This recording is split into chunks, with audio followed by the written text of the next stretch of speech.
we formed an advocacy group to basically, I'm going to say, fight for OT, MPT, and speech. And there's power in numbers. Whatever we're doing is not enough. We need to do better as an association. We've also published recently in the OT Practice magazine to just discuss tips and tricks for grassroots advocacy at the state level, just to make it feel more approachable for OTPs to engage, because it can be quite intimidating. Persistence is definitely half the battle, if not most of it. How do clients get access to or reimbursement for or a payer for the things that we do? And that's through, at a federal level, Medicare. The more we can do on a smaller level makes it easier to do it on a bigger level. What we found was that people were really and continue to be really eager to engage in these issues. What's happening in one state can spread and really matters for the future and the health of our profession as we think about future practitioners and their access to high quality education. You know, I think being part of your state association, first and foremost, even if you are people paying dues, that is the first place to start. This is not PT versus OT. This is all of us doing what we do well, whatever that client needs, often together. Utilizing social media has really been something that has been important for us as well, because the NOTA members receive a monthly newsletter with all the detail about all the hard work we're doing. You don't get that if you're not a NOTA member. Not everybody likes to play nice in the sandbox. But what we realize and why we formed it is because we all have common ground. Right. The senators, they have no idea what OT is. I mean, they've you know, oh, you help people work? Yep, sure. I really believe in relationship building. And I know that's one of the reasons why our advocacy group has been successful is we meet with all of our insurance companies at least 1 or 2 times a year. This conversation is like music to my ears. I mean, this is just fantastic.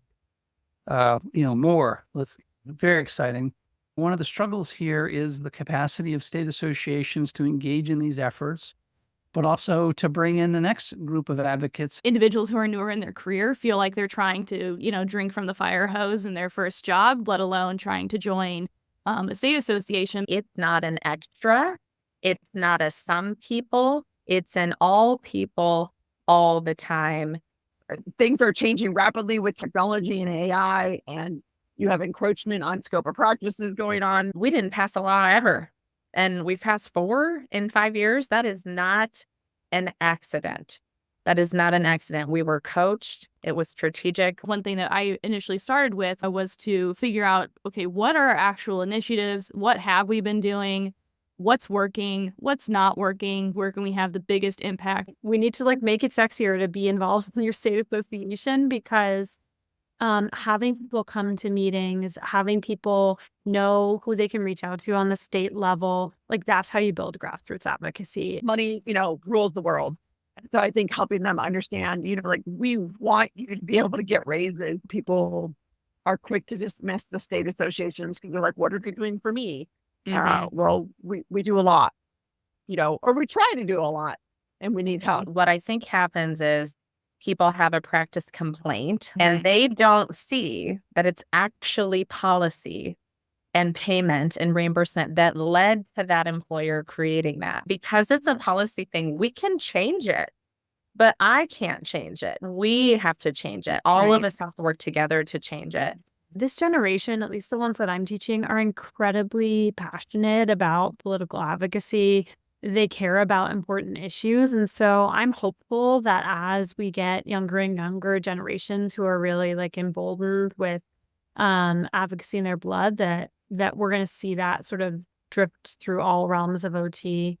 We're seeing drops in enrollment rates for OT education across the country. And that's really scary. So what can we do on a state level to make OT education more accessible for people? We just persist. That's what I'll leave it at.